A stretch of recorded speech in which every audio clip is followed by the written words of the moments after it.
Slacktail Squad, assemble.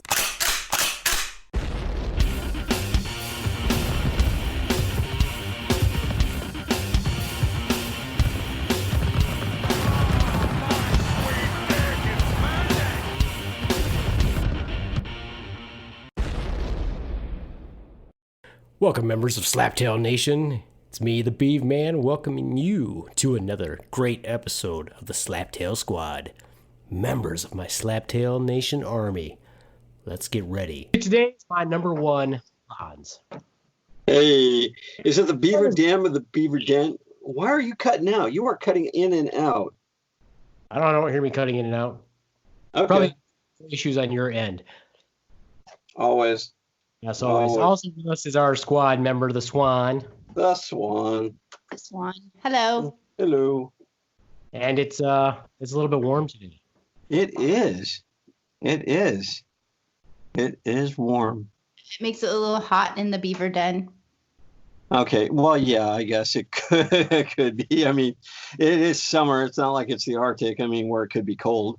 And my mind went a different place when she said it's a little hot in the beaver den. Yeah, I went there too, but the Swan and you together, and that's okay. I'll wait for the to come out on video. You're been waiting a long time. Although they do have Make Love Not Porn now, and that is for people who are not porn stars. So anybody can submit to that. You should check it out. Make Love Not Porn. He's writing this down. He's writing it down. No, it's for regular people, and that I think that person who started that is probably pretty successful now. I think she even did a TED Talk. Cindy Gallup. Wow, that was fast. Well, yeah, I have a triple monitor screen here. Okay. Yeah, Make Love Not Porn. This is not a plug for the site, but it is there. And you can join for free. Because it's just regular people sharing their love online. And if you want to watch their videos, you just pay to watch it. And she did a TED Talk, I see. Yep, you were correct about that. Not that I doubted you, but that's awesome. I mean, it's nice to see that people like to make love. Like some people love to make love to their animals and they post it online. What the fuck? Why would you even go there? Why would you? We're talking about normal, natural love making between a man and a woman. Oh, okay. A man and a man. Not two men a and a fucking woman. goat. We're not talking about that. I didn't say goat. Sometimes you call that the jackpot. I call that the good threesome. But it's not actual porn stars, so it's not that scripted stuff that you see on YouPorn and Pornhub and what are the other porn sites, Ron? RedTube, I guess. Okay. Yeah. I personally have not watched any videos, but if anybody from the Make Love Not Porn community listens to my podcast, the Slaptail Squad, and why wouldn't you? And why wouldn't you? Yeah, why wouldn't you reach out to us and hey, put some money in my account so I can watch some of your videos? Speaking of which,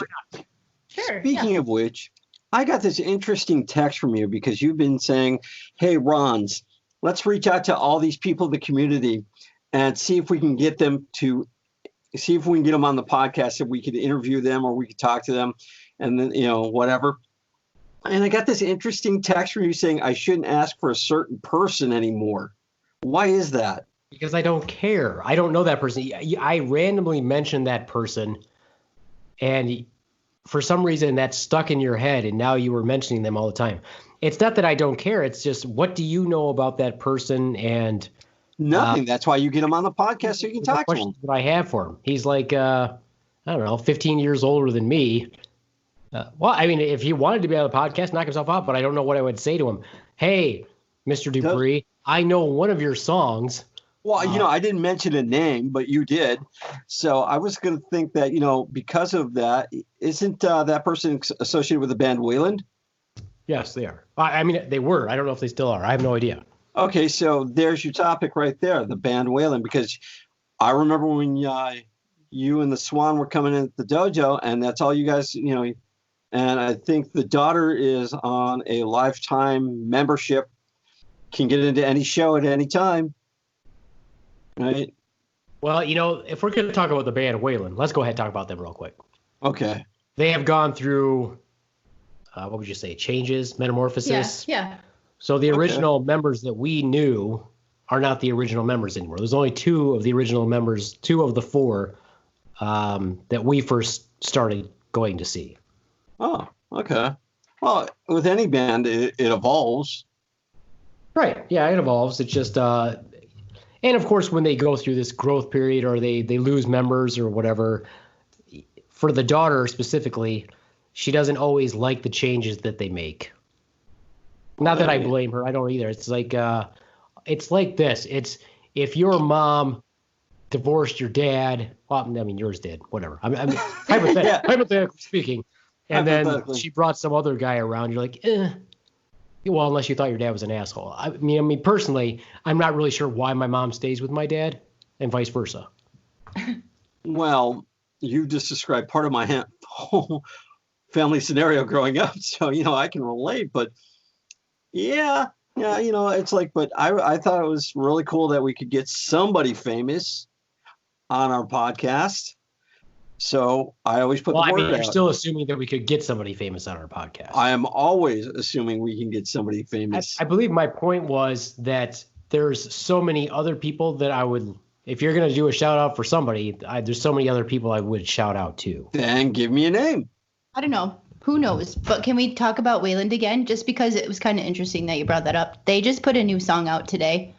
So if anybody wants to listen to that, it's called Be the Lion. So there's my plug for Wayland. So listen to it, check it out. It's on like all those things, Spotify, iTunes, all that stuff, whatever. Now, is it Be the male lion or Be the female lion? I'm thinking it's Be the male lion because it's a picture of a male lion on there. Let's go mane. So it's got a mane, yes. But yeah, Be the Lion, Wayland. Okay, that's also a topic of a book. Isn't the female lion the badass of the two? She's the hunter. I mean, she's the one who hunts, right? Yeah. I mean, the male lion in general. The male lion has obviously the stronger pressure pounds per square inch of the bite. You can see some really cool videos of a lion just killing a jackal in one bite. It's pretty fucking badass. Or hyena, not a jackal, hyena. Is it the same thing? I don't know. Jackal. I don't know animals. I don't know animals. You have animals. Okay, Be the Lion is out. Not to be confused with the book title, Be the Lion. The male lion, of course, is the laziest of the lions. And how many times a day do they fuck? I don't know. Google that. You're going to get all sorts of porn. No, when you watch Animal Planet or whatever, it has lions on there. The male lion, all he does is he just walks around, hops on the female lion while she's sitting there, and just humps away. And they do it so many times per day. And he's got lots of female lions in his pride, so he's just constantly humping.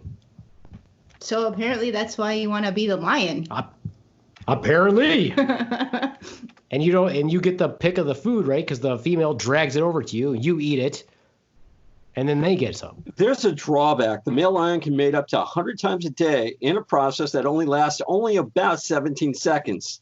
Are you happy with 17 seconds? If you get it 100 times a day, I guess doesn't matter. That's 100 times 17. I mean, that's more than an hour. It'd be interesting to know how quickly the male lion, produces semen. I mean, is it just continuously, just being pumped out? I mean, we make it continuously, but this guy's got to be making it in gallons, in droves. Speaking of which, have you listened to the last podcast on the left at all yet, Ronz? Have I addicted you to them? Have you listened to that? Not yet, and I love your segue. That was so awesome. No, I have not. No, I've been meaning to listen to it. I'm sorry I haven't. I think that once you listen to one episode, Ronz, okay, I think that you will be hooked. I will. I think that you will really enjoy their dynamic. They are just spot on, superb podcasters. Having said that, last podcast on the left crew, that network, you cannot steal Ronz unless you pay me a lot of money for him. You can offer us a show to be on your network if you like, but we got to get paid top dollar. I like how you're pimping out Ronz. You can't just have the Ronz. You can't just have him. There's a price to pay. Now I've listened to a lot of I've listened to a lot of podcasts, and the Ronz is a great podcaster. Well, thank you. I appreciate that. He is don't let it go to your head. He is a true asset, and so I feel like once this podcast is really pretty well known, people will actually seek him out and try to offer him his own show. Oh, I can make my own show. I just said they're going to offer. That doesn't mean you can do it. There's some stipulations in there. You maybe not remember signing some paperwork when you first came here. Perhaps you don't remember. Perhaps you don't recall. You can forge that signature to make it look like mine. Speaking of which, when I was in the military, right, I used to send my... No, wait. I didn't get to my point. We were talking about semen. I was getting ready. I was talking about semen. So we're talking about the Navy here. Talking about Navy. No. So the last podcast on the left, guys, we're talking about this product, Ronz, and I think I want to get it. What is this product called? It's called Semen X. Oh, I think I've seen ads for this. And apparently this product, and of course, it's all fake, most likely, because none of it's regulated by the FDA. But if this product actually works, I think I want it. What does it do? I think it's along the same lines as Semen RX. It's a volumizer. Wow. Because as you know, as a man, and I'm going to explain this to the Swan. She may not know this. She can explain her process. But as a man, the more ejaculate you have, that's the more prolonging of your orgasm. So therefore, that is better. If you have less ejaculate, it is a shorter period of time of your orgasm and therefore not as great. I wouldn't say that. There are probably people out there who like saying, just getting a little piece of ass every now and then. And, 15 seconds is all I need. That's all it's good for. I am not that person. I prefer the long game. So it's a pill that kills erectile dysfunction and gets... I don't see this. Do you need anything to help you with erectile dysfunction? No, I want some extra volume. I want more volume. So you shampoo. My God. I mean, what are you talking about? More jizz. Isn't that what we're talking about? Yeah. Yes, we are. So doesn't that have to do with like hydration and all sorts of other things as well? But I don't know. If there's a pill that's going to make me shoot just giant ropes of cum and prolong my orgasm, I want it. Like, I want a bucket full. No. Why do you want to shoot giant buckets full? I just told you. Because it makes your orgasm last longer. So you're looking, and I'm dating myself here. Sorry for interrupting, Swan. Peter North. Do you know who that is?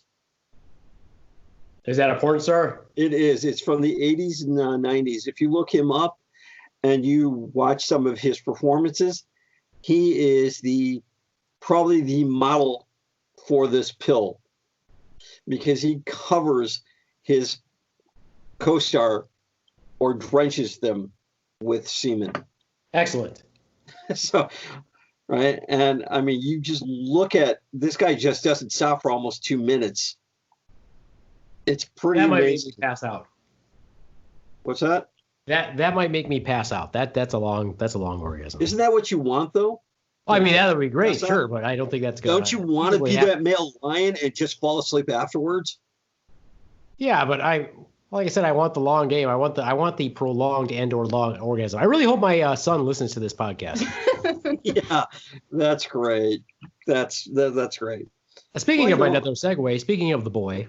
Speaking of the boy. He is done with his second editing class, so now he is qualified to do editing. So if anybody in the Slaptail Nation, the Slaptail Army, is interested in having any of their videos edited, it can be professionally done by Skylar, and you can look him up on LinkedIn, Skylar Beavers. You can look him up on Instagram, Facebook, all that stuff. He actually just did a video for Scars and Stripes Coffee, so you can actually look that up also. And my talented tech guy, the Ronz, might actually be able to put a link on our website so you can see that video. I can. Do you want him? You want me to throw his name out to the adult industry as well for editing? No, I don't. You got connections there? I think everybody's got connections here or there in that. I don't. I'd like some. Speaking of which, members of the I love your segues today. Speaking of which, just Slaptail Nation members, if you're members of the adult community, to include, like we said, Make Love Not Porn, but if you're members of the other adult community, feel free to listen to my podcast, spread it, and don't approach me for doing any porn videos because I think that the market for not until small, after the pills are taken. Small Latino men with fat rolls and not that much semen, or there's probably not like a market for that. Maybe there is a brown people market. Whoa. Whoa. You want to be a brown people? Whoa. You just said there's a brown people market. For porn. Okay. Yeah, okay, you got to say that. You can't just say that there's a brown people market and making it sound like people are stealing, like selling my people, all right? Well, they might be. You knew where I was going with this. The thing is, I corner the market on these stupid sayings, and I'm glad I've got competition. She does say some stupid shit. I don't think she thinks about everything she says. No. Well, here's the other thing. I talked to a co-friend of ours, right? And I said, have you listened to our podcast? And they love the dynamic between you and me. They really do. That synergy of you yelling or me yelling back and forth, right?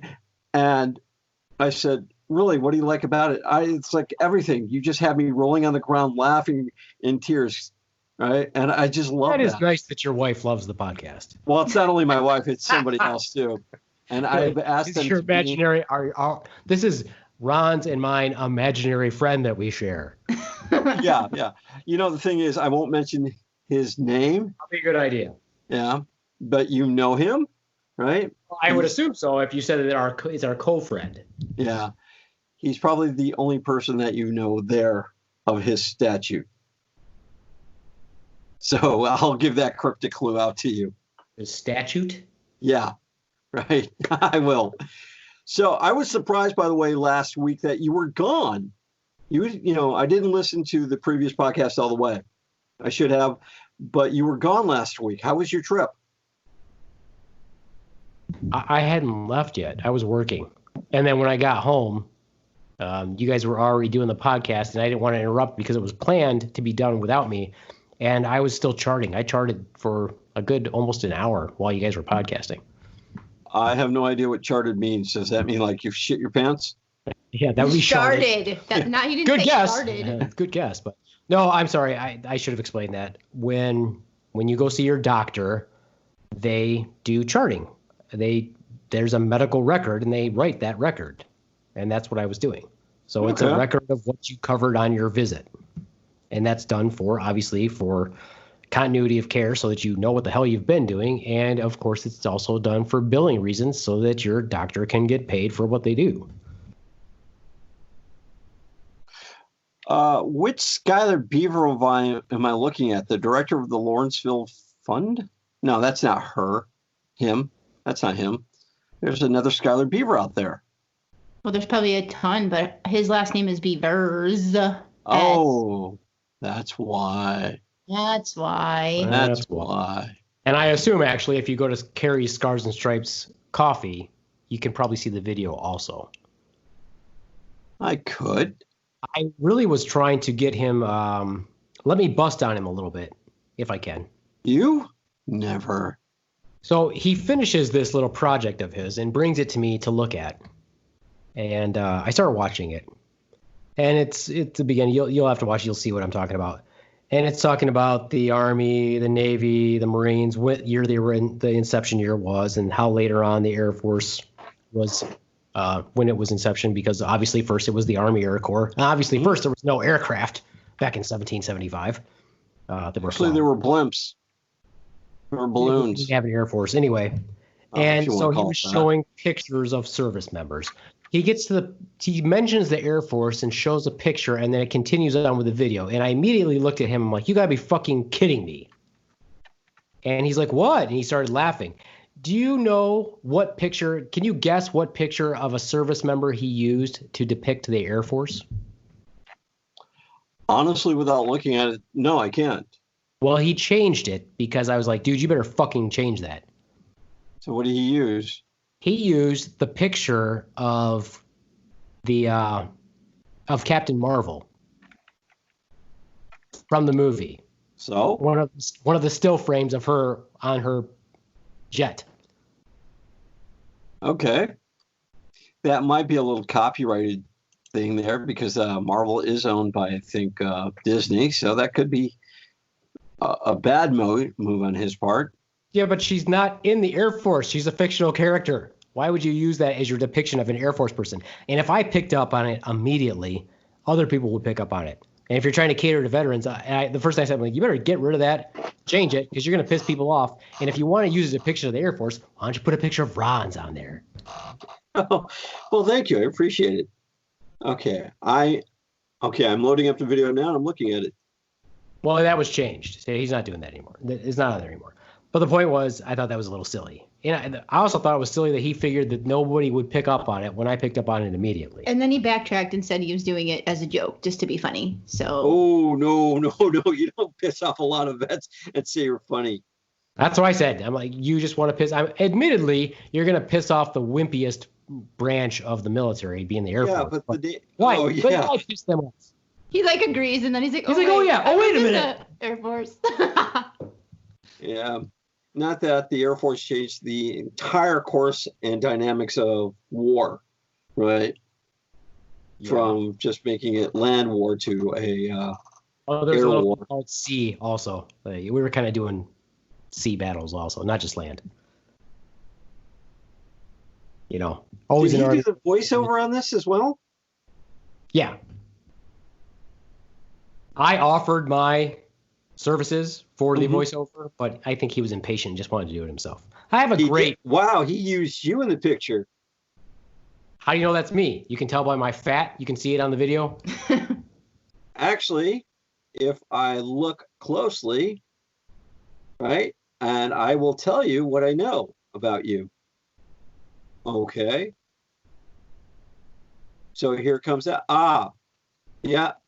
Now, I've been in that kitchen before, and I know exactly, right?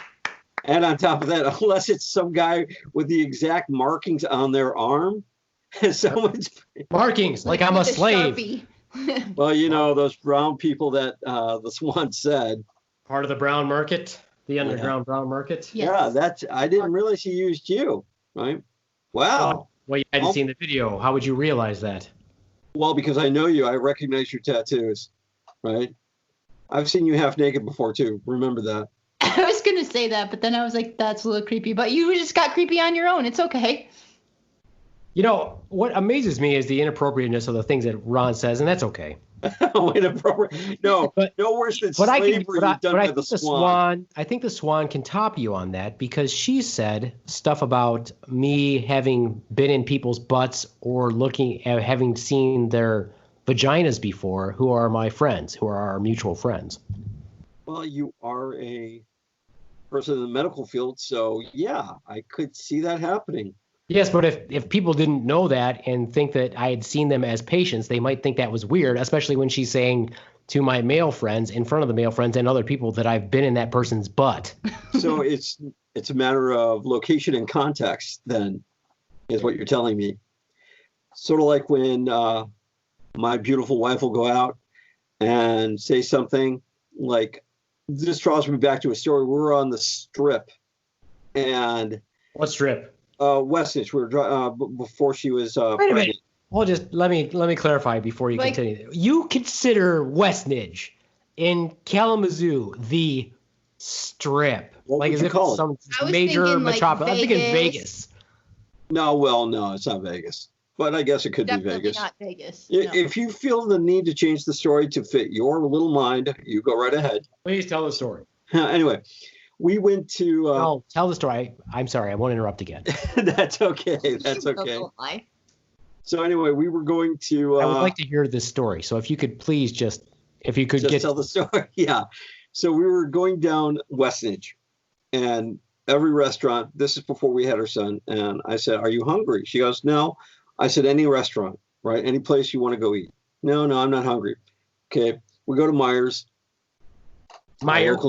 Meyer, whatever. I call it go to Myers that place. Too.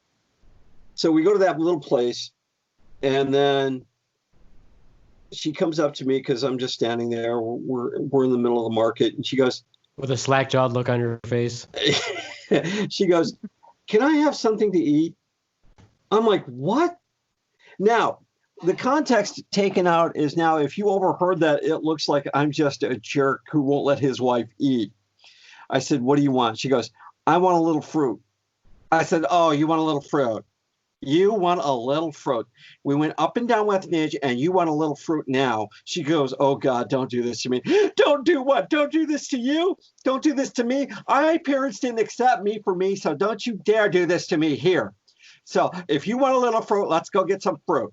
So we walked over to the fruit market, that little fruit area, and I said, "You know what? You can have whatever you want. Whatever fruit you like, you can pick out. And I'm just going to go over here. I'm going to stand just quietly. You just pick out your fruit. That's okay. Don't look at me. I'm okay. I can deal with this. I can accept me for me. That's all that counts." And I didn't realize how convincing I was until I saw this African-American lady and all these other ladies look up at me. And I said, no, you don't understand. I'm straight. I'm married to her. And the African-American lady, bless her heart, looks over at me and says, "Oh, I've heard that before too, honey." And I'm like, okay, it just backfired on me. So that's my cricket? Where's my cricket noise? So, oh yeah, whatever. Here's what I think would have been funny is if somebody who was gay and not insulted would have come up and just patted you on the shoulder and said it's okay. But really, what you should have done, what your wife should have done, was go and pick out a pineapple and be like, "I got your fruit." Later on, this is your fruit going in your back door right here. Your pineapple, that would be rough. Why would you select a pineapple? Why not? Have you seen the movie Little Nicky? Yes, I have. Where the devil says to Hitler to go pick out a pineapple, and he comes back with like a little pineapple, and he's like, "No, bigger." Yeah, I do remember that scene. I'm gonna be shoving this up Hitler's ass later. Well, it's one of those things that everything is taken out of context. The time that I was wearing sunglasses at this store. You know, you've told this story. Okay, fair enough. I'll move on. Boring. Before we get to Ron telling his great story, where she left me alone and she came back yelling for saying my name, and I just said, "Why would you leave a blind person here?" Yes, Ron, you've told this story. You've told the whole story. You've told the story. Dementia sitting here. I got some masks in the mail the other day. Wow. Okay. So did I tell you the story about when I was wearing the sunglasses at another place? Yes. Okay. So this man here I thought was funny. I just wanted to mention this to you before you tell us about your great topic that you wanted to talk about. Oh. I got these masks, and I really find it ridiculous what's on this bag of masks. All right. Here's what it says. What does it say? This bag is not a toy. All right, so it's not a toy. Why would you assume that this bag is a toy? Because what is fun about playing with a little plastic bag? Why would you think it's a toy? All plastic bags have it on there because some fucking dumb kid suffocated themselves with a plastic bag. All plastic bags have that on there. To avoid danger of suffocation, keep away from babies. Why? Here, baby, play with this plastic bag. And children. And a side note, do not use in cribs, beds, carriages, or playpens. Why would we put that? And do you think, here's my other question. If this was, I'm assuming this was made in China. Made in Vietnam. Oh, no, this one's actually made in Vietnam. Okay. I wonder, the articles like this that are made in those other countries, do you think they put these warnings on them for the people inside those countries, or is it just dumb Americans who might have let their kids play with a plastic bag in the first place? Why do you have to say it's Americans? Couldn't it be English or Canadians? What, do you got something against America? Oh, I got nothing against America, but I feel like a lot of these warnings were instituted because of the things that Americans have done. Why couldn't it have been Canadians or the English? I just answered that question. No, just like the hot coffee warning. Yeah, why was that America instituted? Because we're fucking stupid. Well, not me personally, but some idiot who spilled coffee on their crotch. Yeah, you need to watch Adam Runs Everything on that. You'll understand what happened about that. Right? Actually, on that note, she really didn't want to go to court over that. She forced. Well, of course not. She just wanted money. No, she didn't. I don't want to go to court. I'll just take $10 billion. No, actually, she didn't want money. When that's what big corporation wanted you to believe. Actually, believe it or not. I don't care about that. What I'm saying is, why don't you understand that hot coffee is hot coffee? Like, why would you put it in your fucking crotch to begin with? I don't think she put it intentionally on her crotch. She put the cup between her crotch to hold it and then drove with it there. Who's brilliant? Why would you think that would be a good idea? Oh, wait, what if that shit spills? What's a cup? Yeah. What's this round little pocket in my car in the middle of my console? What is this for? You know what would fit here? What's that? A bunch of golf balls. You know, I mean, what do you think I should put in this? No, having researched this story. What's this cup-shaped hole? Having researched this particular story, you need to research it and see which side of the fence you're on. No. That's irrelevant. What I'm saying is stupid things are done by stupid people, hence the reason for stupid warnings. When really what I would love to see is just no warnings and let the people die who need to die. I'll give you another example. All right. World War I and II, they were still using chemical warfare, right? They still are to this day. No. We don't use chemical warfare. That you know of. We don't. Americans do not. We have laws in place that says specifically state we do not. We don't even have.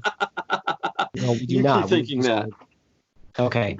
What was your? Oh yeah, fueler. Okay. Anyway, my point is this. We know in general, for example, that you shouldn't mix bleach and ammonia. Oh, definitely. Right. And that was one of the gases that they used in wartime, right? Simple thing to make, right? Yeah. People mix it all the time. They don't read labels. So my belief system is, even though they put these warnings on the labels of products, please don't do this. Don't mix this with other stuff. It says right on there. People still do it. And then they wonder why they get sick and or almost pass out and or almost die. And then they come and they see medical people and they're like, I did this. I'm like, well, if you look at and they'll bring the product with them. And they're like, here, I mixed these two products together.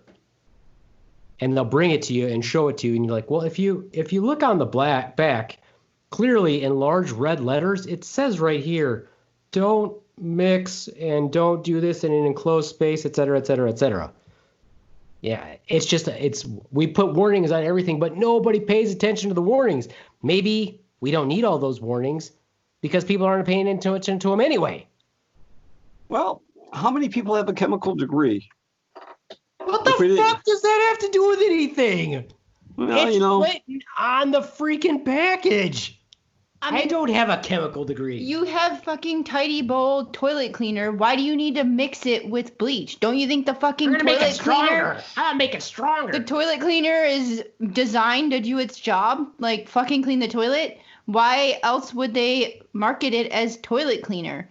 So why do you need to feel like you need to add Clorox to it? Yeah, if your toilet's that fucked up to begin with, you should probably just clean it a little bit more often. Clean it a little bit more often. You don't need that super straight cleaning. If it's just insane toxic shit that you're having, then I don't think any cleaner that you have is going to help you. Okay. Well, let's hear Ron's topic today, by God. No, because I just wanted to get that out there. No, I really want to hear what the Ron says. When I was in the military, actually, someone was cleaning out their bathroom and mixed those two chemicals, and they passed out. So, the need for warning labels, yeah, it's because someone did something stupid. I understand that. However, to say that, is it really needed?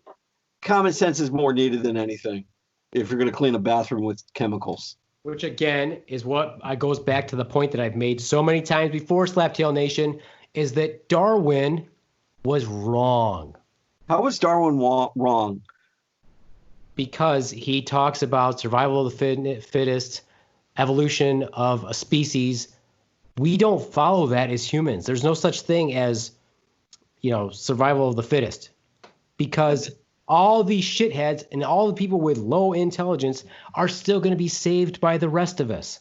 So instead of letting every fucktard die off, we just keep helping them along. And we give them power over us in so many ways. Like, why should I have to, you remember the picture where you look at the giraffes and it shows the short giraffe and he's trying to get to the leaves and the tall giraffes are eating the leaves. And then the next panel, you see the dead giraffe because that one didn't evolve to get the long neck. Well, that's what we should do. Let the short necks fucking die. So with that said, because you're not that tall, are you going to die? Because you're short. The point. I'm not missing. Well, here's what the thing is Ronz isn't missing the point.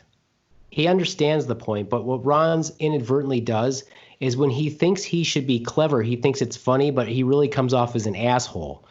So when he tries not to be funny, he's funny. But when he's being argumentative on purpose, even though he understands the point, really piss everybody off. No, I understand your because point. People sit there and yell at the fucking podcast because he's being an ass instead of just saying, "Oh, blah blah blah." No, your devil's advocate stuff that you do is so counterintuitive when you know that you are agreeing with what I fucking say.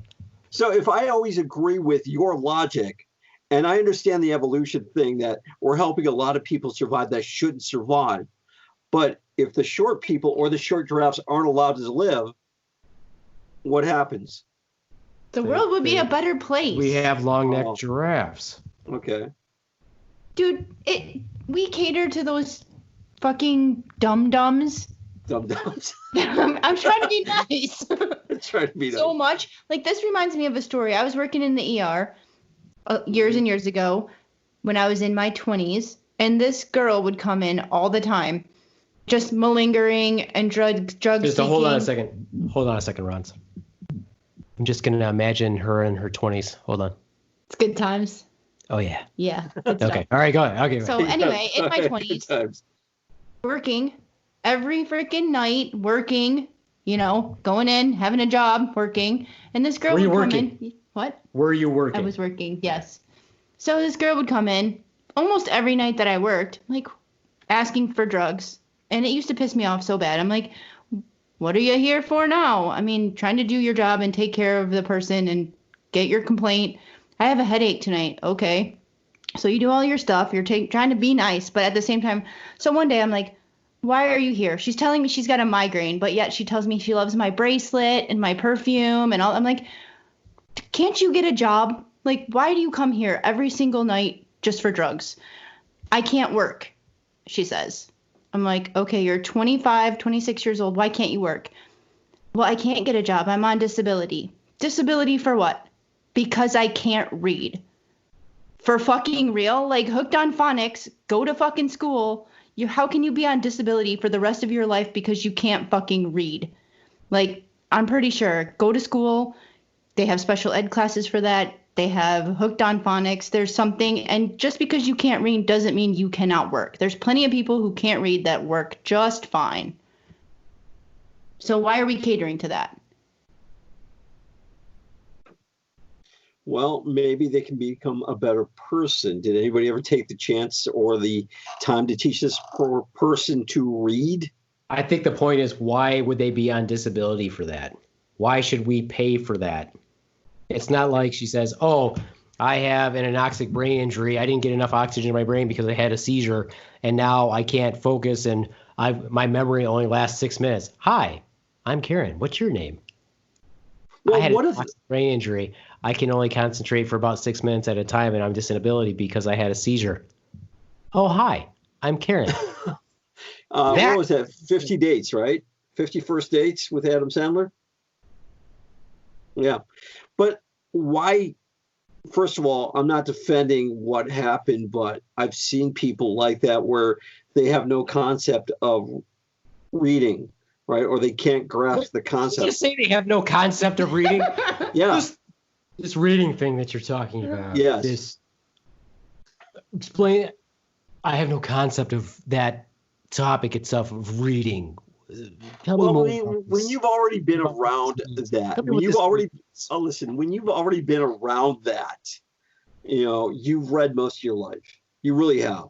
But take somebody who had a brain injury that doesn't even remember that they had a brain injury? How can they relate that to you? That's not what we're saying, She but didn't that's have not a what she brain said. injury. She's fucking 25 years old and clearly intelligent enough to scam the system to have disability for the rest of her life because she can't fucking read. Who filled out the paperwork? Yeah. Who filled out that disability form? Probably somebody that helped her. I don't know. Right? And okay, you can't read, but you can put part A into part B at a factory and work. Yeah, Ford, the assembly line was created a lot longer before Ford, but proved that you didn't need to have intelligence to put a part together. You didn't need to read. That's my point. So why is she on disability sucking the life out of whatever? Well, yeah. Maybe she just wanted that damn bracelet because you smelled nice. Yeah, well, and the whole thing, again, it goes back to reading. How many immigrant workers do we have? And they're not putting up instructions for them in their native language, yet they seem to function pretty damn well. And that would be the same thing as not being able to read. If you're in a foreign country, you don't read the language and nobody's translating for you, yet they can mime to you what you need to do. Why should somebody who can't read be on disability? At the age of 25, you got your whole fucking life. Why would you want to be on disability? Yeah, but there's more to that story than we know. That doesn't matter. We're basing our opinion on the information that we have that she gave. Yes, we are. Right. Yes, we are. All right. Tell us about what tell me about your interesting topic that you want to go over today. Oh, that I want to go over. You actually suggested this before we went that. Well, one of the things I wanted to find out. I don't remember suggesting this topic. Yeah. Because at the end of the podcast, you're like, no, we ran out of time. And don't you fucking say it, Ron. Don't you fucking say it. Because I was going to say, who inspired you as a teacher or an instructor? And you started to come down on me pretty hard because you thought I was going to mention a certain person. And I said, no, I was going to go somewhere else with that. Was that your question? Because I was. Topic is who inspired you? No, I'm going to belabor this just a little bit more because, after all, you were going to assume I was going to talk about the other person because I am a black belt and I am a martial artist. Oh, God. Here we go. So, but I wasn't going to Ron is a martial artist? Yeah. I wasn't going to mention that person's name. He has several black belts. Several. You know what's interesting about that? I only have two. Let me make a point about that. Two is several. Do you know that Did you know that I do not consider myself a martial artist? You don't? Why? Because I am a student of martial arts, but I am not a master of anything. So therefore, I do not consider myself a martial artist. I consider myself a student of martial arts. So you are a master of none, but a studier of all. Oh, I'm not even a studier of all. I'm a studier of a couple. Oh, that's more than some, less than others. That's several. I like that. Yeah, that's several. Yeah, it's more than one. So that's several. So that's where I was going with it. However, as we segue into the teacher that inspired me the most would be Mr. Vanderwood. I can't remember his first name, but Mr. Vanderwood was in my high school teacher. And for those kids who are out there who quit school, please go back. There is always an opportunity to go back. I quit high school. Or you could just go on disability because you can't fucking read. No, well, I quit high school. I won't lie about that. Just get someone to fill the paperwork out for you. Well, right now you could go back online. Yeah, you can. And that's the way it's going. But I quit high school and I went back and I got my high school diploma. So, when anybody ever approaches me, by the way, and I'll back up the Swan on this, is that when they go, I can't do that. Well, one, why? Right? That's the first question that comes out. And it's like, is it because of timing? Is it because of responsibilities? Stuff like that. And you can make it work if you really want to. And I understand that you've got to raise a family and all that because, but always try and go back to high school and get your GED or high school diploma. It does pay off in the long run. But, or I should say, however, the one teacher when I went back, right, inspired me to go into computers and inspired me to be an instructor or a coach. And I'm forever grateful for this guy because he always had an open mind, always loved to teach. He always had a smile, always answered questions. And I thought that's the guy I want to be like. So And then on the opposite, I had one teacher who threw me out of his class. He's like, if you miss one more class, don't bother coming back. So I didn't come back, right? And I think the world needs more teachers that were like Mr. Vanderwood, that encouraged people to come in and sit and learn and make the classes a lot more enjoyable than this drone society that we have sometimes. I mean, in what ways did he inspire you? He asked me one night if I could teach his class. He says, he came up to me and says, I can't be here tonight. Do you want to come and teach my class for me? Yeah, sure. Right. So I ran the class for a day or a night. And I was just, wow, I got to do this because I got to be an advanced student in computers. And I thought it was fantastic. Right.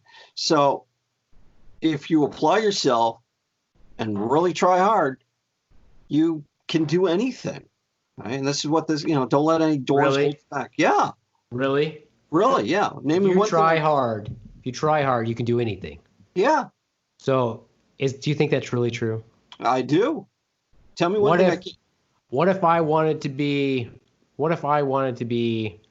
a woman? You could try hard. No, what if I wanted to be an ass kicker, but I had no legs? So define what ass kicker is, and you can become it. Well, ass kicker, in other words, to kick people's ass. In other words, to kick would mean that I would have to have legs and feet. That is okay. So you get kicking. So you get prosthetics, and therefore you are an ass kicker. So what if I decide tomorrow? You're saying you can do anything if you try hard enough. What if tomorrow I decided I want to be an astronaut? Hey, I was going to say that.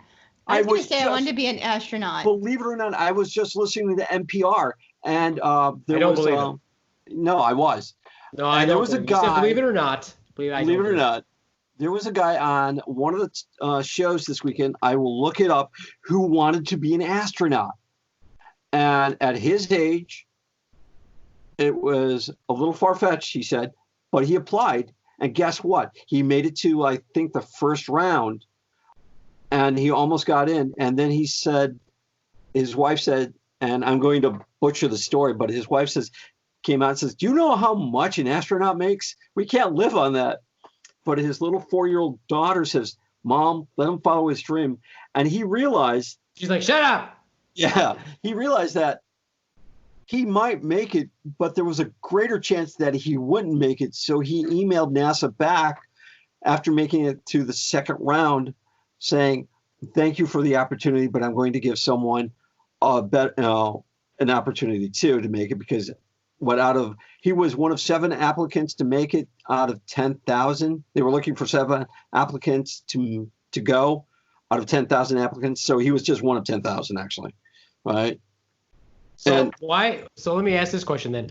Why did NPR decide this was going to be an interesting story? So you told us a story about somebody who wanted to be an astronaut. Because you can be an astronaut. Got down to getting close to it, and then decided not to do it when he wasn't even going to be picked to do it.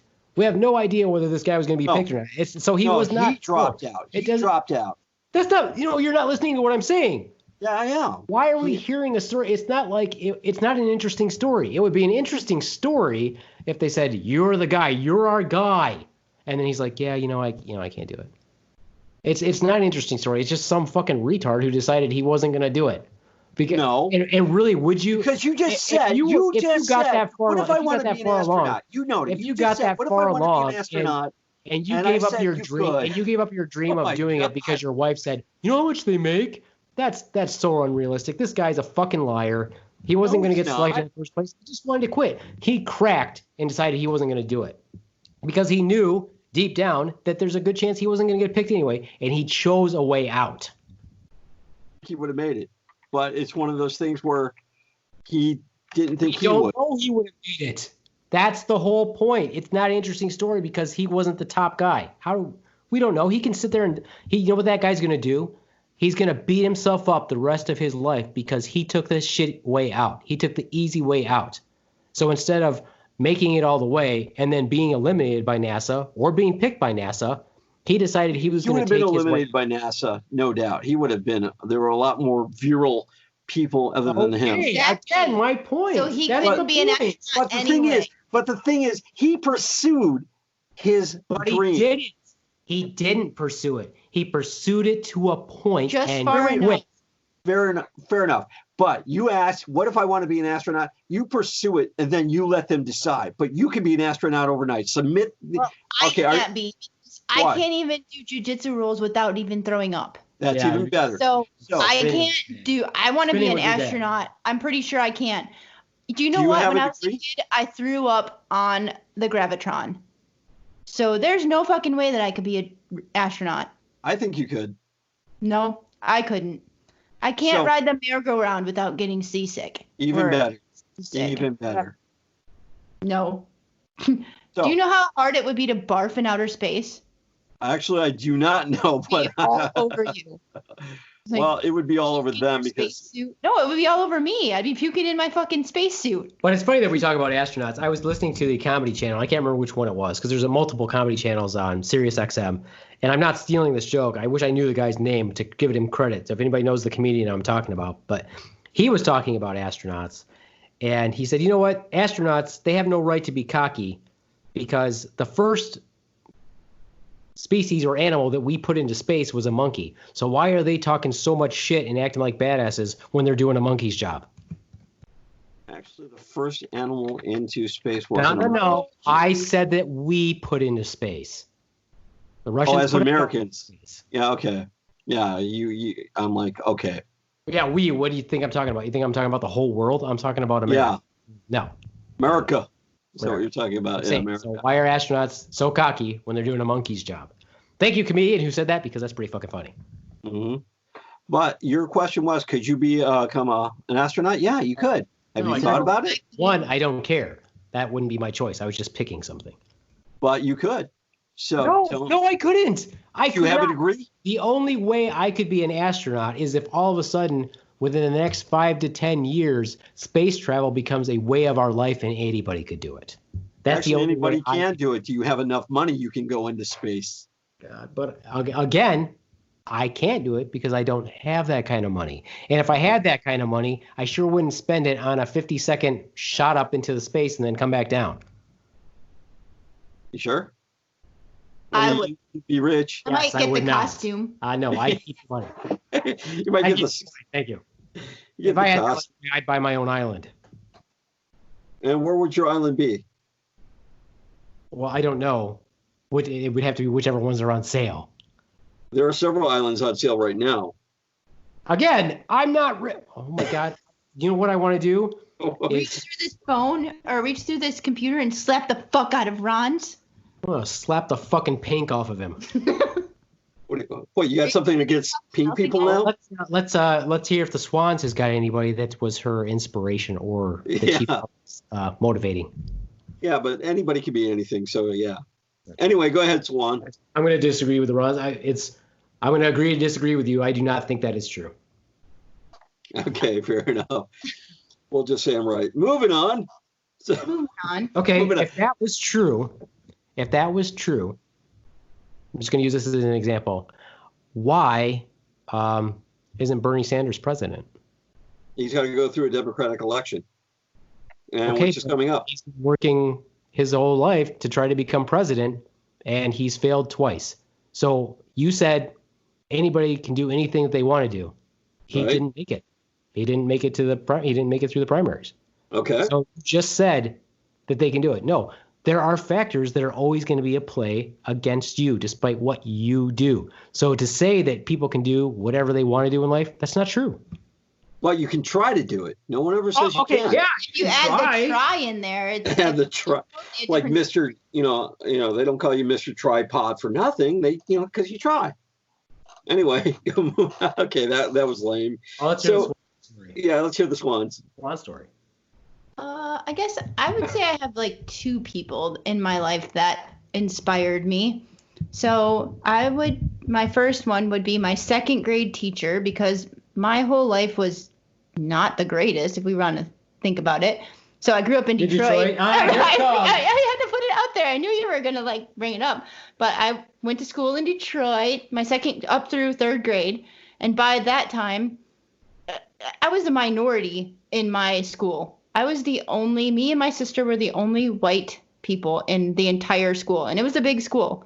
So I got picked on and shut out from the rest of the group for a lot.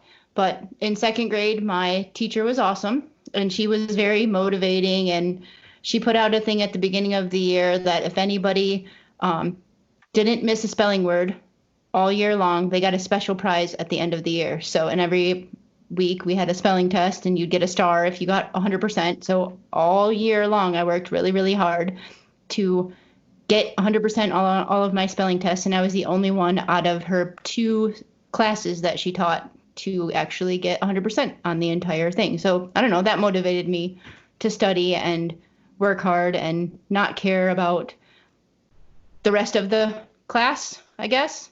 Just do my own thing. And then my second person, I think. So what was the reward? We got to have. Yeah, I mean, oh, well. Why would you just not tell us what the reward was? You didn't ask. But what the fuck is part of the story? Okay, fine. Well, you didn't interrupt. I was hoping that you were going to interrupt me. No, you just said my second person was. You didn't even finish the story. So at the end of the year, I was the only one out of her 2 classes to get 100%. So I got to have lunch with my teacher. She took us out to lunch to whatever I wanted. And who's us if it was just me you? And her? Her and I out to lunch, and then she bought me a board game. So wouldn't what game? Go out to lunch? Yes. Her and I. She you took said her and I. She took us out to lunch. Her and I. Yes, us. Her and I went to lunch, and she bought me a board game, which was educational. I thought was pretty cool. And yeah. So that was my first inspirational person. Okay, we didn't ask for more than one. Okay. And then later on, did you see her again beyond second grade? I did. We moved when I was in third grade. And out of Detroit? Out of Detroit, yeah. Battle and Creek? I went to a different school. No, not to Battle Creek. And I went to school in Warren, near Detroit, but a suburb of Detroit. And I kept in contact with her, like, via writing letters or postcards or something, I think. She used to send me a postcard. She went to, like, Traverse City or something in the summer and would send me a postcard every summer. And so I kept in touch with her, and I invited her to my high school graduation, and she actually came to it. So I thought that was pretty cool. Now, do you still keep in contact with her? She passed away, but So the answer would be no. Okay. No, not, but I had until, like, I don't know, college, I think, maybe. But it turns out it's kind of weird. The baby swan, or the daughter, her friend from school here, over on this side of the state, it was her great aunt, was my teacher. Cool. So wow. Kind of interesting, small world. So if you can have 2, I think my second would be all my martial arts teachers who have inspired me. So why don't you talk about your inspiration for martial arts? What inspired you? What motivated you? What motivated me yeah, when I started martial arts? Yeah. It was kind of funny because, the Ronz and I did martial arts together a little bit. So we did. He's always been inviting and, tries to take people under their wing and stuff and welcomes everyone to the dojo. Well, he was like, what, a couple ranks ahead of me, maybe at some point in the beginning? At some point, yeah. And then, so my motivation became, don't be like Ronz. Because Ronz gets yelled at almost every single class. Ronz, we step out with the left foot. Why the fuck are you stepping out with your right foot? Ronz. Yeah, but what you do know about that is I was dyslexic. So that doesn't translate to. Yeah, I know. I know. Foot coordination. Yeah, that doesn't. Never mind. But anyway, one of my motivations and things that inspired me was, oh God, don't get yelled at like Ronz. No, I appreciate that. So you inspired her. Yeah, you inspired me. I inspired. Wow. No, I will tell you this about me. I was dyslexic, and I still am, but it's not as bad as I rewired my that brain. Has nothing to do with not knowing your left from your right, correct? Whatever. You just shut up and drink your chocolate milk over there. A lot of the stuff that Ross says, I'm like, do you know the actual definition of the stuff that you purport to have? Here's my question to you, Ronz. Yes. And I am not, and I've said this before, and I say this to patients also, I do not do psychology. That's not my primary focus whatsoever. I have to know a little bit. No, you just drive them to the therapist. I have to know a little bit of it. No, I recommend they go. There's so many nuances and so many diagnoses and so many medications. And honestly, psychiatric medications, that's a really easy way to fuck somebody up if you're using the wrong thing. But, however, I will say this. Don't you think maybe you would benefit from some Adderall or Ritalin? No, not at all. I have total ADD, pretty sure. Yeah, but do you take any of those medications? No, but I probably should, and I'd be hell of a lot more productive in my day. I mean, if I start cleaning, I'm like, oh, let me just put some toilet cleaner, and I'm not going to mix it with fucking bleach, but and then I'm going to go start a load of laundry, and I might as well, maybe I'll clean the windows over here, and then, oh shit, I forgot about the toilet. I'm all over the place. Well, I understand that. I did at one point want to seek some sort of help, but when you're in the military, right, and you go you're not in the military. But you just listen, right? When you're in the military and you seek that type of help, it goes on your record, and that can red flag you from doing anything, mission-wise sometimes. Fueling, mission. Yeah. Says when he says missions. His definition of mission and mine are completely different. But go ahead with your how this. Okay, whatever. Whatever. Look, guys. He's got his hand up, people. I was gonna let one of you fuel this jet, but the Ronz is on Adderall, so I can't pick him for this top secret fueling mission. Believe it or not, that's not a bad idea. Did you have a clearance in the military? Yes, I did. Same here, right? And you could get red flagged. You never know when you get to those top secret fueling missions. No, there's a little bit more behind it. I'm letting him pick on that, and I should let it drop at that. But there's a little bit more behind the scenes than a lot of people know. We both know that. I don't think so. So unless you were doing something other than your fueling MOS, Ronz, you're talking to somebody who did hold secret security clearance and who was a scout, which I'm sure you don't know what that is. But let me put this out to you. The Boy Scouts have been all over the news. I'm sorry that you got Let me put this out to my brethren who were also long-range surveillance scouts, who were scouts in the infantry, special forces, Ranger Battalion, Delta Force, SEALs, combat controllers, pararescue. Don't we all feel inadequate when Ronz talks about his super top secret fueling missions in comparison to the shit? I love how you threw that at me, but no. My job wasn't any less important than anybody else's or any more important than anybody else's. We were a team. Right? But, just because I scored higher on the test than you did, that's okay. It's interesting because what test are you actually talking about? And you have yet to supply any type of scores. And basically, remember how I asked you if you had access to those scores? Did you keep your scores? And you're like, oh, of course not. I found mine. You know why? Because I kept my shit. And yet you insist that, oh, you have such higher scores than me. Well, I found mine. Did you find yours? No, not at all. Well, I got mine right here in front of me. Okay. And what they do is they break it down by basically what type of profession that you would be interested in. And what they base it on in the Army for us was called the GT score.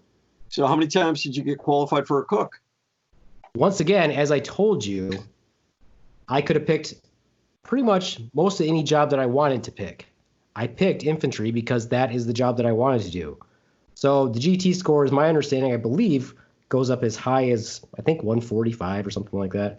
Mm-hmm. The average score, and I'm sure I can look it up really quick to see what the Air Force qualification score is to be a fueler. I'm guessing it's somewhere in the 80s. Mine is 116. Good. But we both know. What was your score, Ronz, that you keep talking so much shit about? I will find out here if I can. Right? While Ronz is trying to do that and convince himself that his job was so much more important than mine as an infantryman, keeping in mind that is the MOS that every branch supports? You do know that, right? No, to include the Air Force, the Navy, everybody supports the infantry. They're the ground fighters.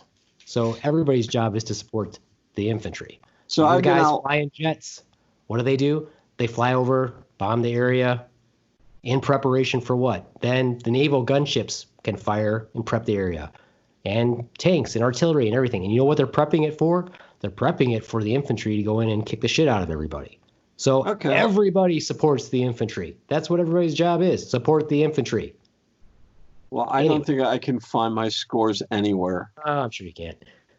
Why don't you look this up? Look up your particular MOS and see what the qualification score, the minimum qualification score to get that job is.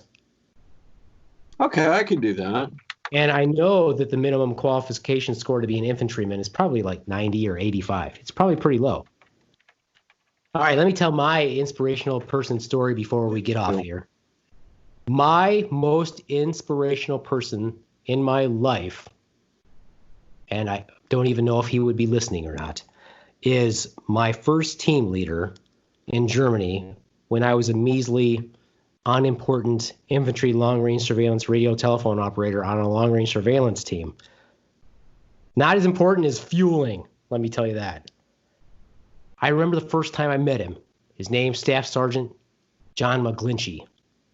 He was a badass. Now, I had just come from airborne school. And in airborne school, it was, of course, a big deal. You're at Fort Benning. You get to see people running around with red berets, which will signify being airborne. Sometimes you'll get lucky and you'll see people running around with green berets if they came there for schools, which, of course, is very exciting to see. And occasionally you'll see people, this was back in the day when the Rangers had black berets. Now they have like this sand color beret that I'm not happy with. I prefer the old black berets, which, whatever. Anyway, so you would see that. Well, everybody was always impressed by seeing people who were Rangers or Special Forces, whatever. They have a tab and it says Ranger on it. Well, my goal was to be a Ranger, but I was honestly, and I'll say this, and I've said this unabashedly to lots of people, I was supposed to go to what's called the Ranger Indoctrination Program after I got out of airborne school. But honestly, I was kind of sick of school, and I didn't think that I would make it in the Ranger Indoctrination Program. I didn't think I had what it took to become a Ranger. And so instead of going to the Ranger Indoctrination Program, I said, you know what, I don't think I can do it. And so they said, well, we're going to send you to Germany, and you'll get sent there, and you'll probably go to a mechanized unit and be a mechanized infantryman. When I got to Germany, they said, oh, you're a private, you're airborne. There's an airborne unit here in Germany. We're going to send you to that unit, which I totally lucked out. So they pick me up, and I meet my team leader. And I swear to God, when I met the guy, I thought that he was like 7 foot tall and this giant buff human being, because on that left arm of his was a Ranger tab.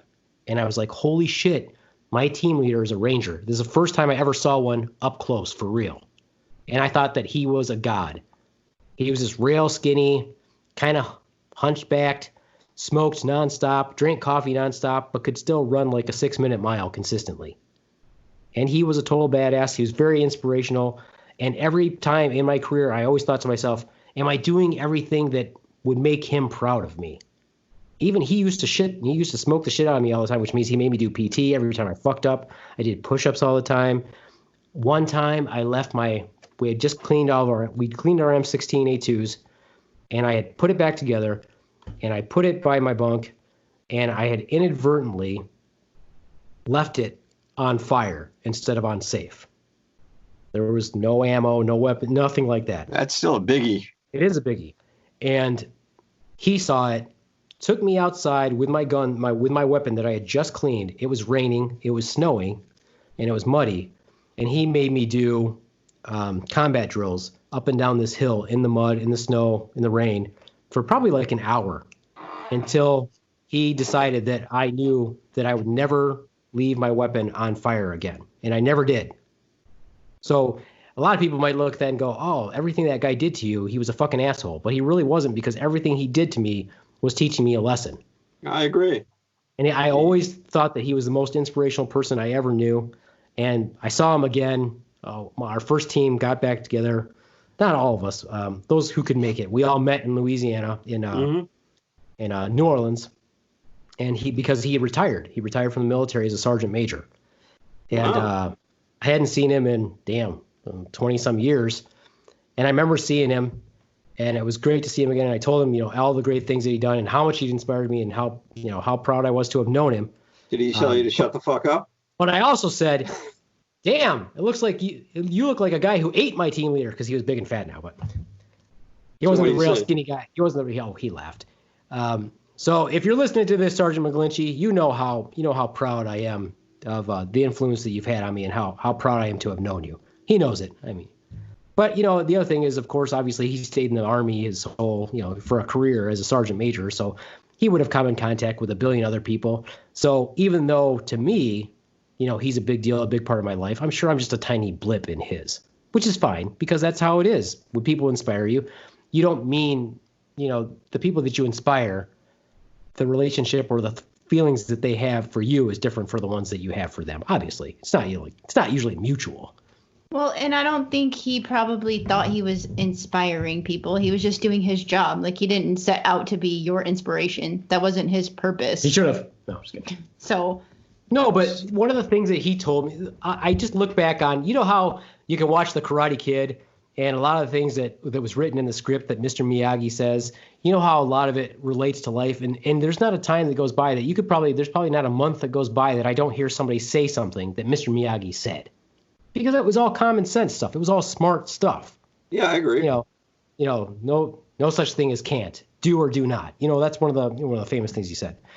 I look back a lot of the stuff that he said to me, and I'm like, yeah, he might not have meant to inspire me, but the stuff that he said to me stuck with me my whole career. I remember one time he said to me, we had done this field problem, and I had done all this stuff that I thought was like really kind of impressive and good stuff to do. And I remember him saying something to me about like, so you think I should put you in for an award? Because that's common. You do something major, and this was peacetime, of course. It wouldn't be uncommon for somebody to put you in just for a minor award. And I said, no, I mean, I guess not. And he said, I don't put people in for awards for doing their job. That makes sense. And that stuck with me my whole life and you know what happened after that subsequently? As I was going through my career, because I did almost, 7 years as an infantryman, 6 years, 10 months, 28 days, whatever. And there was times when people would come to me, squad, platoon sergeant, or whatever, and say, hey, I'm putting you in for an award for this reason. And I would say, I don't want it. And the response was always, why? I'm like, because it was just my job. I didn't do anything that was so amazing. I was just doing my job. And it's not that, let's put it this way. I'm not bashing on the 82nd Airborne Division because I'm super proud to have served with them. I love the 82nd. But when I was in, it seemed like they were very eager to give people awards. When I was in, it was the same way. And people were feeling. What's that? No, go ahead. So that's okay because I scored higher. Well, anyway. There's no proof. We don't even know what your score is. Yeah, what's the minimum score to become Maybe you had like a 21, but because you're dyslexic, you thought it was like a 112.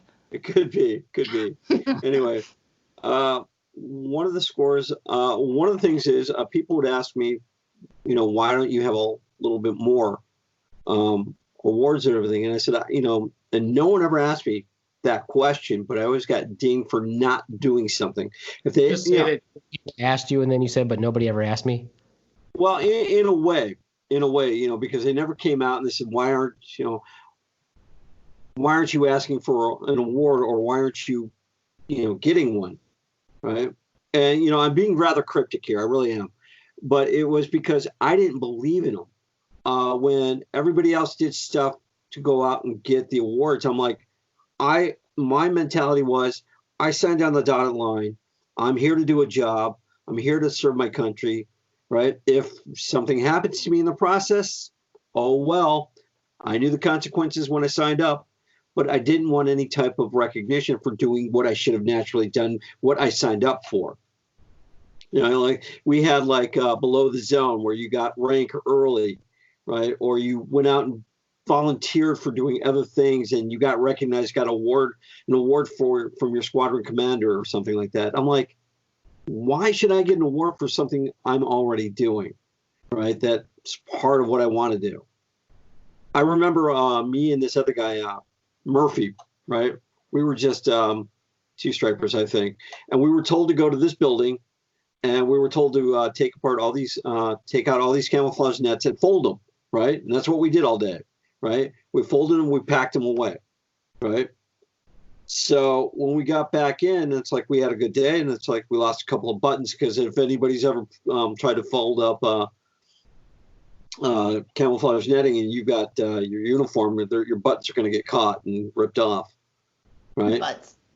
Buttons, not butts. I don't know. You never had a breakdown at camp, anything like that?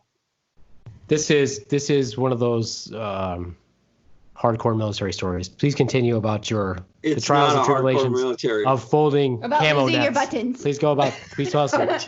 So you were about to get an award because you lost no buttons. Is that what you're saying? No. You know what? Like, way to go, Ronz! You didn't lose any buttons. Let us give you this award. But we got back. Pretty damn good for a dyslexic fueler. Yeah, way to go. Right, turn everything against me. In fact, that's what the person I asked you about the podcast was. It's like, it's like if you notice that whenever I say, you know what, the Beaveman will turn it against me, right? And then depending on where the swan lies, she'll either go with that person who's winning the argument. So at this point, you're winning an argument. No, here's what I want the listeners to do. What I want you to do is don't watch the Top Gun shit where they make fueling look like badass shit. Don't watch that movie. What I want you to do is just watch maybe a video of someone fueling. What kind of jet did you fuel? Several. Oh my God. Just give us one jet that they can look up on YouTube. I don't know if I can. You can't name a jet that you would have fueled? I can. It's top secret. We'll go with the F-111 F-111 jet. F-111 jet. Yeah. Okay, I'm trying to remember what it was. I want the listeners to watch a video. I want the listeners to watch a video of someone fueling that type of jet, and really, immerse yourself. Dig deep, and watch that video. And then what I want you to do. So that will be kind of an example of the Ronz's job. And then what I want you to do is I want you to watch a video on an 82nd Airborne Division mass tack jump.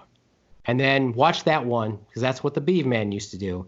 And then compare the two and see which one you consider to be more badass. And then just send us a comment. Because I know that I personally, if I watch a video of somebody fueling, I'm going to feel like I wasted my career.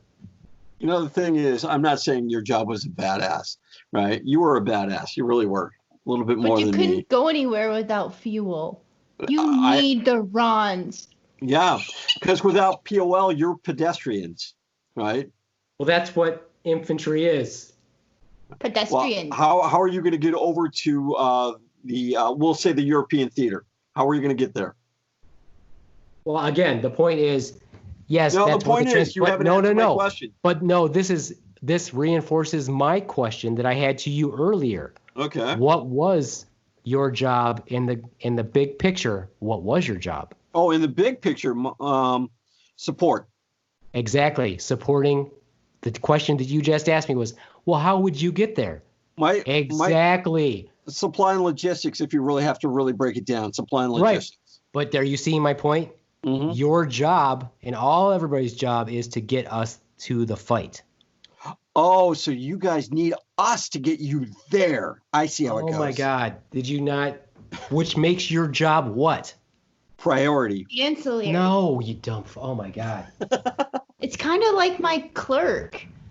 Can't do your damn job without me, but I need you to do your job too. We work together. But yet I'm still ultimately more important. You know what? I was going there with the Swan. We all work together. Not one part is any more important than the other. All in this together. Yeah, that's not the point. The point is High School Musical shit. You're there to get us to the fight. If we weren't the ones doing the fighting, what would you be doing? You're just driving around? Fueling. You're just fueling? That war's not going to get won. That's the point. I don't know about that. Right? Oh, my God. Okay. Clearly doesn't. You know what? This argument that you have is what all support fucks say. Because they're all fucking jealous because they aren't the ones doing the job. Your job is... all of your jobs. That's what all of your jobs are. All your jobs are support. That's what they are. The support. I never said once I was jealous of you, right? No, but but your comments say otherwise. This is the same comments that all support troops say. Oh. Like, oh, well, we do this. I'm like, yeah, in order to get us there to do the fighting. Hey, yeah, it is what it is. We'll leave it at that. But no, listeners, check out some fueling videos, guys, and then compare it to a mass tack. But if you're talking about military inspiration, I had a couple. One was and we're out of time. Yeah, no, one was Master Sergeant Eskins, right? I think he retired. Askins. No, Master he was. Hey, don't diss this man like Master yours, Fueler. right? I didn't diss your guy in the military, right? This guy is above board. He really is. He always there for the troops. He was a really cool guy. He even defended me on some couple occasions, right?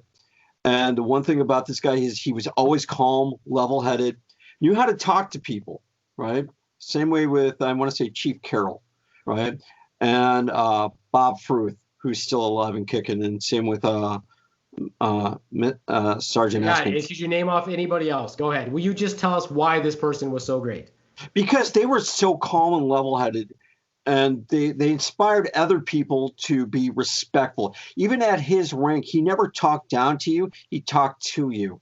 And that kind of inspired me to be a better person and teach like that too, along with Mr. Vanderwood. Talk to the person. Don't talk down to the person. Talk to the person, right? These guys are your support group, right? They're the people with you. So if you talk down to them, what are you going to get? You're going to get a drone. And in time of need, yeah, drones are needed. But when the chips are down, sometimes you need that drone to step up to be a leader. A good leader is a good leader who knows how to follow and lead, right? And that's the one thing I've always tried to be is when it's not my turn to lead, I follow. When it's my turn to lead, I listen, right? And I get the feedback. And that's the way it is. Yeah. And these guys to me were the best, right? And to this day, to this day, right, if Sergeant Eskins ever asks for anything, he's got a bunch of troops behind him that will come out of the woodwork for him. And he's still respectful and polite online. He still retains that demeanor. I think we so much lost in our society, right? Given the fact that, yeah, we can bitch and moan and complain or talk about other military groups. When other people step in the middle that never experienced okay. life, So let me ask you this question, because you're going on and on. Yeah, whatever. Do you ever, when this happens, and this could be a touchy subject. Yeah. Do you ever have any traumatic experiences when you're putting gas in your car? Do you have flashbacks? Actually, believe it or not, I am very cautious on how I put fuel in my car. Because you see some dumb fucks out there with cigarettes lit, right? Or these damn or these vape machines, right? With these vapors or whatever they fucking call them. They're standing around and they don't realize that's an electronic ignition, right? Next to a damn fuel source, right? Yeah, I'm scared. Do you spray them with a fire extinguisher? I want to. I mean, because that's what you would have done on the fuel line. That's what you would have done on the flight line, right? You would have sprayed them. You'd be like, what the fuck? No, we would. I just want to make sure that you don't have PTSD when you're putting fuel in your car. That's all I'm saying. I always do, right? Well, that's enough of the Ronz talking, and that's enough of this podcast. But I would like to say this. I would like everybody to go ahead and check out some YouTube videos of people fueling jets because that's fucking badass. And I feel like I wasted my whole career instead of being a fueler. No. And but I would also like to say, hey, Sergeant McGlinchey, I hope you're listening to this. I hope you don't consider it disrespectful for me to call you Sergeant McGlinchey instead of Sergeant Major because that's how I knew you. But hey, thanks for everything you did for me. Sorry I never became a Ranger. I did my best. Well, actually, I got kind of lazy, but you could have been an astronaut. I couldn't have. Anyway, I couldn't have. But thanks again, and all of you Air Force Pararescue Combat Control Team people, all of you Navy SEALs and Underwater Ordnance, all of you Marine Recon folks, you Army Special Forces, Rangers, you just say everybody? 82nd, and the Delta Force folks. I want you really to look back on your career and kind of like I'm doing now, and I hope you don't regret it as much as I do, and I hope you don't feel like you should have been a fueler. All right, that's it. Oh, yeah, bite me. Right. Okay. On that topic, topic's over. Yeah, no, you can still be an astronaut. Are you over 46 years old? Yes, I am. I'm 47. Oh, well. And I don't want to be an astronaut. He can't be an astronaut, even if he But I really, could, even really if I wanted. wanted. No, he still can. He can still go on Senior SpaceX. division. Yes, senior division. I believe astronauts aren't supposed to have sleep apnea. I think that's a disqualifier. Probably I'm not. pretty sure that's a disqualifier. Well, with the new Elon Musk thing, that might be helpful. Because when you're crashing into that mountain, you may not want to be awake for it. So. All right. Well, on that note, the wisdom of the Ronz. And now that Elon Musk is going to send someone to kill you. Jeez. We're on the Elon Musk radar now. I'm gonna sign off, because this has been a great conversation as always with the Ronz. Can't wait. Always. Looking forward to the day when we can be in person and I agree. I kind of miss it too. Do you think the Ronz would fuel up your car for you? No, I don't want him to get stressed. And because the other thing is, what would he do? Because it is electric and it requires fuel. So that might be a new challenge for him. He might find that really interesting. So this coming from the Ranger who couldn't get off his roof. So that's pretty cool too. No, I'm not a Ranger. Remember I said that. I never became. Okay. You never made it all the way to Ranger. Well, you do know what happened to me, why I get scared of heights. Do you know that? You don't know that? I know that you had some sort of traumatic injury. That's all I know. Yeah, I was doing a headfirst slack Australian rappel off of a tower, and I broke my neck. So 34-foot fall onto my head. So that's why I have a little problem with heights. Way to shut me the fuck up. Way to go. I love our banter back and forth, but man, that's a downer. Yeah, I like to, and I remember that one of my friends, bless his heart, he witnessed it. He was one of the people who saw it. 4 of my friends, good people. I remember him saying to me, he's like, dude, if you think about it, you're a bigger badass than Superman. I'm like, why? He's like, because that dude fell off his fucking horse and got paralyzed, and you fell 34 foot on your head and broke your neck, the same thing that he broke, and you didn't get paralyzed. So you're a bigger badass than Superman. Oh, Christopher Reeves. Yeah. Okay. I wonder where you were going with this, but yeah. Yeah. Okay. You know what? I won't ever pick on you again about you being your scores or anything like that. I will remember not to do that ever again. Jeez. But that's what makes it interesting. No, I'm not going to pick on the crippled guy. It's not worth it. I'm not going to go there. Yes. I've lived my life. I've become completely disabled and dependent on the system, and I don't stay active and or work out at all. I just sit at home and take Percocet and muscle relaxers and still beg for more. And by the way, before we end this podcast real quick, how did you like your return to the training? Because I saw some pictures. I did not authorize those pictures, first of all. I saw that the other day. I'm like, I don't recall authorizing these pictures. That wasn't the question. How do you feel about returning to training? Well, we're doing it outside. We're far apart from each other, and we're just working on weapons. So it's been fine. So yeah. To my esteemed sensei, he was saying that we'll be out there maybe even when the snow comes. Oh, that would be interesting. I'd like to get that. You guys know something? I would like to learn your Joe kata. So that would be cool. They're pretty boring. Your kata are far more superior and cool to watch. Well, thank you. But I'm a big fan of Kabuto. Right. You can come and join it. Did you know I have a black belt now? Yes, I did. I would love to do that, but it's like you said, it's a time thing. I don't think that I would even. It is. And no offense, he doesn't listen anyway. But your sensei's kind of an asshole. You're sensing? No, he's not. No, he's not. No. He's still scared of him. No, you got to remember who you're talking about, because sensei is not sensei. Yeah. He's actually a higher rank. Okay, then let me just say that guy with the name, because he's nothing to me. just like my sensei's not your sensei. You don't even have to call him sensei. Just like once because your guy keeps getting more and more rank. I'm like, now I just call him by his first name, because I'm like, you know what? I used to call you this, but I'm not going with all these other ranks that you have, because it's not a style that I'm in, so I don't really give a shit. Well, so I just call him by his first name. Yeah, that's okay. It's out of respect that I call you sensei. Because he's not. He doesn't have anything. No. Back to what you were saying. It's out of respect that I call your sensei. I don't have to call him sensei. but I do. Sensei. Right? Sensei Sifu Sensei, whatever it is. The point is, anyway. What it is. But all right. Well, that's it. Me. That. I'm done talking to the Ronz. It's been good talking to you, Ronz. Nice job on the podcast last week. I thought it was pretty funny. I was laughing. Oh, thank you. Thank you. Swan did an excellent job. And I tried to step in for you, and I couldn't do you. I tried to tell myself to shut up, but it was like, no, it just didn't work. No, it didn't work. It didn't work. And my wife listened to it, and she says, I missed the banter of the Beaveman, and you going at it. And the other person that listens to it, it's like, yeah, I mean, we have a great dynamic. And I thought for sure we were going to have Tremonde on because I was going to say something stupid to him, but I'm glad I hope he's okay this week. Maybe next time. Maybe. I'm sure there'll be plenty of opportunities. There'll be plenty of times for you to put your foot in your mouth as usual. Oh, well, thank you. Thank you. All right. Well, that's it for me from the Beaveman. Thanks for listening. And adios, mooch fuckos. Bye, Swan.